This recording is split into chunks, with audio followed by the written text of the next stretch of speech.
भारत की इस धरती पर एक ऐसी जगह है जहां कभी ज्ञान की रोशनी इतनी तेज थी कि पूरी दुनिया यहां से सीखने आती थी। लेकिन एक रात सब कुछ राख में बदल गया। सवाल अब भी वही है, किसने और क्यों? कहते हैं यहां ऐसी पुस्तकें थी जिन्हें जलाने के लिए महीनों तक आग जलती रही, और आज भी इन खंडहरों में एक अनकहा रहस्य दबा है। क्या आप उस रहस्य को सुनने के लिए तैयार हैं? 5वीं शताब्दी का समय, जब दुनिया अंधकार में थी, तब बिहार की इस भूमि पर एक ऐसा विद्यापीठ जन्म ले रहा था जिसने इतिहास की दिशा बदल दी। नालंदा, जहां 10,000 विद्यार्थी और 1000 आचार्य ज्ञान की नई सीमाएं लिख रहे थे।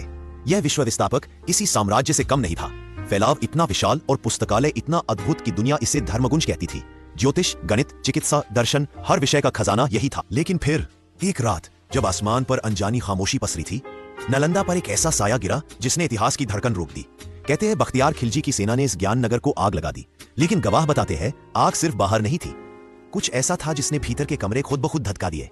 किताबें इतनी थी कि लौ 3 महीनों तक बुझी ही नहीं। पर असली रहस्य यह नहीं कि आग किसने लगाई, बल्कि यह कि आखिर किस ज्ञान से डरकर पूरी सभ्यता कांप उठी। आज ये खंडहर जितने शांत दिखते हैं उतने कभी थे नहीं। रात में यहाँ हवा नहीं, जैसे इतिहास खुद चल रहा होता है। कुछ कहते हैं आपको पन्ने पलटने की धीमी आवाजें सुनाई देती है, कुछ को लगता है किसी ने कंधे पर हाथ रखा, और कई लोगों का दावा है कि यहाँ वो सवाल अभी भी गूंजता है, ज्ञान को क्यों मिटाया गया?